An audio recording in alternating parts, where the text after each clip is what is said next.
Good morning friends, ನಾನು ನಿಮ್ಮ ವಿದ್ಯಾರಾಣಿ. ಧ್ಯಾನದಲ್ಲಿ ನಾವೇನು ಮಾಡಬೇಕು ಎಂಬ ಸಂಚಿಕೆಯ 3ನೇ ಭಾಗವನ್ನು ನಾವಿವತ್ತು ನೋಡೋಣ. ಭಾಗ 1ರಲ್ಲಿ ನಾವು ಹೇಗೆ ನಮ್ಮ ಮೆದುಳು ಮತ್ತು ಮನಸ್ಸನ್ನು ಹೊಂದಿಸಿಕೊಳ್ಳಬೇಕು ಅನ್ನೋದನ್ನು ನೋಡಿದ್ವಿ.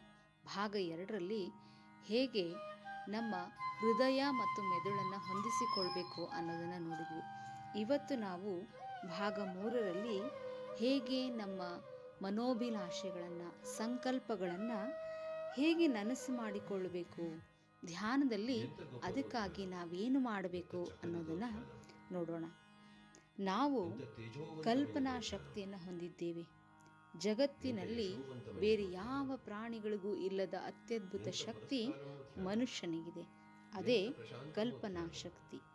ಯಾವುದೇ ವಿರೋಧವನ್ನಿಟ್ಟುಕೊಳ್ಳದೆ ಕೇವಲ ಒಳ್ಳೆಯದಕ್ಕಾಗಿ ನಿಮ್ಮ ಕಲ್ಪನಾ ಶಕ್ತಿಯನ್ನು ನೀವು ಬಳಸಿದ್ದೇ ಆದರೆ ಇಡೀ ಜಗತ್ತು ನಿಮ್ಮ ಅಡಿಯಾಳಾಗಿರುತ್ತೆ ಫ್ರೆಂಡ್ಸ್.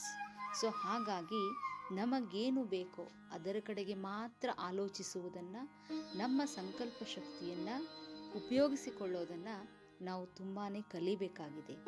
ಸ್ಪಷ್ಟ ಸಂಕಲ್ಪ ಹಾಗೂ ಅತ್ಯುಚ್ಚವಾದ ಭಾವನೆಗಳನ್ನು ಹೊಂದಿದ್ರೆ ಅದು ಜಗತ್ತಿನ ಅತ್ಯುಚ್ಚವಾದ ಶಕ್ತಿ ಆಗುತ್ತೆ. ನಮ್ಮ ಕಲ್ಪನಾ ಶಕ್ತಿ ತುಂಬಾ ಪವರ್ಫುಲ್ ಆಗಿರುವಂಥದ್ದು. ಒಂದು ಕಡೆಗೆ ಪಿಕಾಸೋ ಹೇಳ್ತಾರೆ, everything you can imagine is real. ನೀವೇನನ್ನು ಕಲ್ಪಿಸಿಕೊಳ್ತೀರೋ ಅದೇ ಸತ್ಯವಾಗುತ್ತೆ ಅಂತ. ಸೊ ಜನರಲ್ ಆಗಿ ಥಿಂಕ್ ಮಾಡಿ ಏನೇನು ಪಾಸಿಬಿಲಿಟೀಸ್ ಇದೆ ಅಂತ. ಸೊ ನಮ್ಮ ಕಡೆಯಿಂದ ಏನೇನು ಕಲ್ಪನೆಗಳಾಗುತ್ತೆ ಅದೆಲ್ಲವೂ ಅಪರಿಮಿತವಾಗಿ ನಮ್ಮ ವಾಸ್ತವ ಜೀವನಕ್ಕೆ ವಾಪಸ್ ಬರುತ್ತೆ. ಸೊ ನೀವೇನೂ ಮಾಡಲೇಬೇಕಾಗಿಲ್ಲ, ಪ್ರೇರಣೆಯೇ ಎಲ್ಲವನ್ನ ನಿಮ್ಮ ಕಡೆಯಿಂದ ಮಾಡಿಸುತ್ತೆ ಫ್ರೆಂಡ್ಸ್. ನೀವು ಕೇವಲ ಭಾವನಾತ್ಮಕ ಗುರಿಯನ್ನು ಹೊಂದಬೇಕು. ಆ ಭಾವನೆಗಳು ಒಂದು ಎಲೆಕ್ಟ್ರೋಮ್ಯಾಗ್ನೆಟಿಕ್ ವೈಬ್ರೇಷನ್ನ ರೂಪದಲ್ಲಿ ಎಲ್ಲವನ್ನ ಆಕರ್ಷಿಸಿಕೊಂಡು ಅದನ್ನು ನಿಜ ಮಾಡುತ್ತೆ. ಹಾಗಾಗಿ ನೀವು ಭಾಗ 1 ಮತ್ತು ಭಾಗ 2 ಸಾಕಷ್ಟು ಅಭ್ಯಾಸ ಮಾಡಿದ್ದೀರಿ ಅಂತ ನಾನು ತಿಳ್ಕೊತೇನೆ. ಇವತ್ತು ಈಗ ಧ್ಯಾನದಲ್ಲಿ ಕುಳಿತು ದೀರ್ಘವಾದ ಶ್ವಾಸವನ್ನು ತೆಗೆದುಕೊಳ್ಳುತ್ತಾ, ನಿಮ್ಮ ಶ್ವಾಸದ ಕಡೆಗೆ ಗಮನವನ್ನು ಕೊಡುತ್ತಾ, ಈಗ ಈ ಸಮಯ ನಿಮ್ಮ ಕನಸುಗಳನ್ನು ನನಸು ಮಾಡಿಕೊಳ್ಳೋದಕ್ಕಾಗಿ ಬಂದಿದೆ ಅನ್ನೋದನ್ನು ಮೊದಲು ನೀವು ನಂಬಿ. ನೀವು ನಿಮ್ಮ ಕನಸುಗಳನ್ನು ನನಸು ಮಾಡಿಕೊಳ್ಳಲಿಕ್ಕಾಗಿ ಹೊರಟಿದ್ದೀರಿ. ಅದು ಈ ಕ್ಷಣವೇ.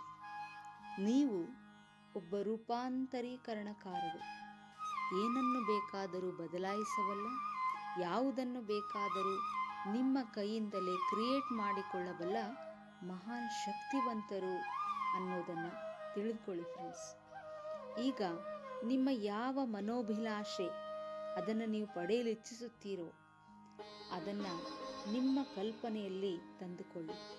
ಸ್ಪಷ್ಟವಾಗಿ ನೋಡಿ, ನಿಮ್ಮೊಂದಿಗೆ ನಿಮ್ಮ ಕನಸು ಈ ಕ್ಷಣವೇ ಘಟಿತವಾಗುತ್ತಿದೆ.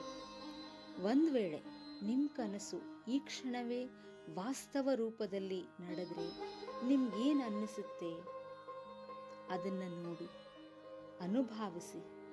ಪೂರ್ಣ ಹೃದಯದಿಂದ ನಿಮ್ಮ ಕನಸು ನನಸಾದಾಗ ನೀವೇನು ಸಂತೋಷವನ್ನು ಹೊಂದುತ್ತೀರಿ ಅದನ್ನು ಅನುಭವಿಸಿ ಫ್ರೆಂಡ್ಸ್.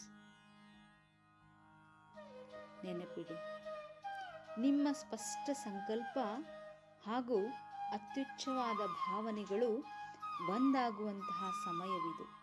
ಅವೆರಡೂ ಒಂದಾಗುತ್ತಿವೆ ಹಾಗೂ ನಿಮ್ಮ ಕನಸಿಗೊಂದು ನಿಜ ರೂಪವನ್ನು ನೀಡುತ್ತಿವೆ. ಯಾಕೆಂದರೆ ಬ್ರಹ್ಮಾಂಡಕ್ಕೆ ಸಂದೇಶವನ್ನು ನಿಮ್ಮ ಮೆದುಳು ನೀಡ್ತಾ ಇದೆ. ನಿಮ್ಮ ಭಾವನೆಗಳು ಆ ಸಂದೇಶಗಳನ್ನು ಆಕರ್ಷಿಸುತ್ತಾ ನಿಮ್ಮ ಮನೋಭಿಲಾಷೆಗಳನ್ನು ಅನುಭವವಾಗಿಸಿಕೊಳ್ತಾ ಇವೆ. ನಿಮ್ಮ ಅನುಭವವನ್ನು ಭಾವನೆಗಳನ್ನಾಗಿ ಪರಿವರ್ತಿಸಿ, ವೀಕ್ಷಿಸಿ, ನೋಡಿ, ಅನುಭವಿಸಿ. ಪೂರ್ಣ ಹೃದಯದಿಂದ ನಿಮ್ಮ ಭಾವನೆಗಳೆಲ್ಲವೂ ನಿಮ್ಮೆದುರಿಗೆ ಬರ್ತಾ ಇರೋದನ್ನು ಅನುಭವಿಸಿ. ಭಾವನೆಗಳೇ ಭಾಗ್ಯದ ಮಹಾಭಾಗಿಲು. ಭಾವನೆಗಳಿಂದಲೇ ಭಾಗ್ಯದ ನಿರ್ಮಾಣವಾಗುತ್ತೆ. ಭಾವನೆಗಳನ್ನು ನೀವೆಷ್ಟು ಪೂರ್ಣ ಮನಸ್ಸಿನಿಂದ ಅನುಭವಿಸುತ್ತೀರೋ ಅಷ್ಟೇ ಸ್ಪೀಡಾಗಿ ಅದು ನಿಮ್ಮ ಜೀವನದ ವಾಸ್ತವ ಘಟನೆಗಳಾಗುತ್ತವೆ. ನಿಮ್ಮ ಶರೀರಕ್ಕೆ ಭವಿಷ್ಯದ ಕಲ್ಪನೆಯನ್ನು ನೀಡಿ, ಅದನ್ನು ಫೀಲ್ ಮಾಡಿ.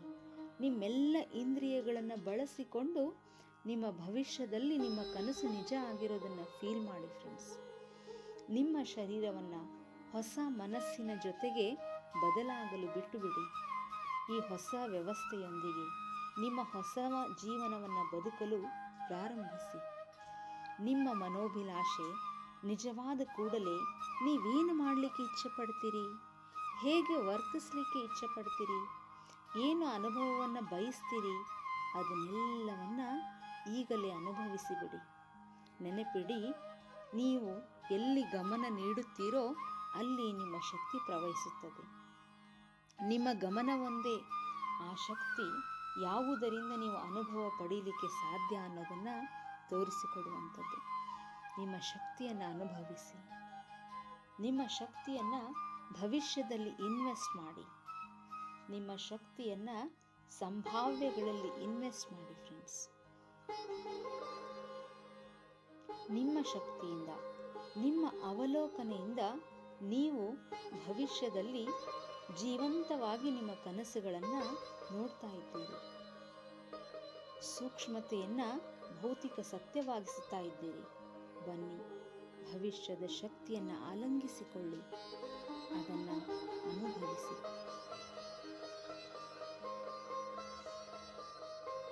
ಆ ಶಕ್ತಿಯನ್ನು ಗಮನವಿಟ್ಟು ಅನುಭವಿಸಿ.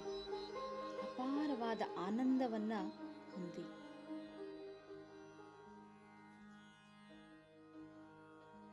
ನೆನಪಿಡಿ, ನೀವೇನು ಫೀಲ್ ಮಾಡ್ತೀರೋ ಅದು ನಿಮ್ಮ ಜೀವನದ ವಾಸ್ತವವಾಗುತ್ತದೆ. ನೀವೀಗ ನಿಮ್ಮ ಸುಂದರವಾದ ಕನಸೊಂದು ನನಸಾಗೇ ಬಿಟ್ಟಿದೆ ಅನ್ನೋದನ್ನು ಫೀಲ್ ಮಾಡ್ತಾ ಇದ್ದೀರಿ. ಆ ಸಂತೋಷವನ್ನು, ಆ ಸಂಭ್ರಮವನ್ನು ನೀವು ಸೆಲೆಬ್ರೇಟ್ ಮಾಡ್ಕೊಳ್ತಾ ಇದ್ದೀರಿ.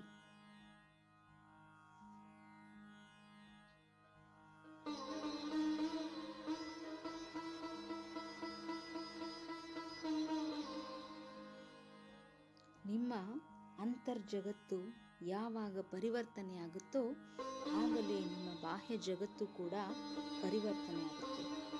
ನಿಮ್ಮ ಶಕ್ತಿಯನ್ನು ಬದಲಾಯಿಸಿಕೊಳ್ಳಿ, ತಕ್ಷಣವೇ ನಿಮ್ಮ ಜೀವನ ಬದಲಾಗುತ್ತದೆ.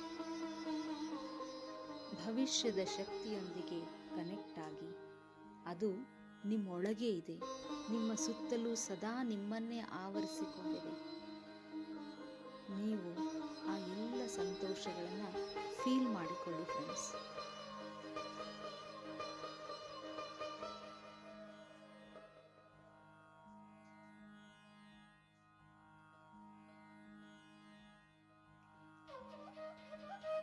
ಭವಿಷ್ಯದ ಕಲ್ಪನೆಗಳನ್ನು ಇಂದೇ ನಿಜವಾದ ಸಂತೋಷವನ್ನಾಗಿ ಪರಿವರ್ತಿಸಿಕೊಳ್ಳುವುದು ನಿಮ್ಮ ಸಬ್ಕಾನ್ಷಿಯಸ್ ಮೈಂಡ್ನಲ್ಲಿ ಸ್ಟೋರ್ ಆಗುತ್ತೆ. ನೀವು ಸಬ್ಕಾನ್ಷಿಯಸ್ ಮೈಂಡಿನಲ್ಲಿ ಏನು ಸ್ಟೋರ್ ಮಾಡ್ಕೊಳ್ತೀರೋ ಅದೆಲ್ಲವೂ ನಿಮ್ಮ ಬದುಕಿನ ಸತ್ಯ ಘಟನೆಗಳಾಗುತ್ತೆ. ಹಾಗಾಗಿ ನಿಮ್ಮ ಕನಸುಗಳನ್ನು ನನಸು ಮಾಡಿಕೊಳ್ಳುವಲ್ಲಿ ನಿಮ್ಮ ಭಾವನೆಗಳನ್ನು ಬಳಸಿಕೊಳ್ಳಿ. ಒಳ್ಳೆಯ ಭಾವನೆಗಳನ್ನು, ನಿಮ್ಮ ಒಳ್ಳೆಯ ವಿಚಾರಗಳನ್ನು ಸದಾ ಆಲೋಚಿಸ್ತಾ ಇರಿ. ನಿಮಗೆ ಗೊತ್ತೇ, ವಿಶ್ವದ ಅತ್ಯಂತ ಕಿರಿಯ ವಯಸ್ಸಿನ ಚೆಸ್ ಚಾಂಪಿಯನ್ ಗುಕೇಶ್ ಕಳೆದ 10 ವರ್ಷಗಳಿಂದಲೂ ಯಾರ ಜೊತೆ ಮಾತಾಡಿದ್ರೂ ನಾನು ಜಗತ್ತಿನ ಅತ್ಯಂತ ಕಿರಿಯ ವಯಸ್ಸಿನ ಚೆಸ್ ಚಾಂಪಿಯನ್ ಆಗ್ತೀನಿ, ವರ್ಲ್ಡ್ ಚಾಂಪಿಯನ್ ಆಗ್ತೀನಿ ಅಂತಲೇ ಹೇಳ್ತಿದ್ರಂತೆ. ಪ್ರತಿ ಬಾರಿ ಅದನ್ನು ಹೇಳ್ತಾ ಅವರಿಗೆ ಅದೇ ಅವರ ಭಾವನೆಯಾಗಿ ಮಾರ್ಪಟ್ಟು ಅದನ್ನು ಇವತ್ತವರು ನಿಜ ಮಾಡಿಕೊಂಡಿದ್ದಾರೆ. ಇದು ನಮ್ಮ ಮುಂದೆ ಇರ್ತಕ್ಕಂತಹ ನೈಜ ಉದಾಹರಣೆ.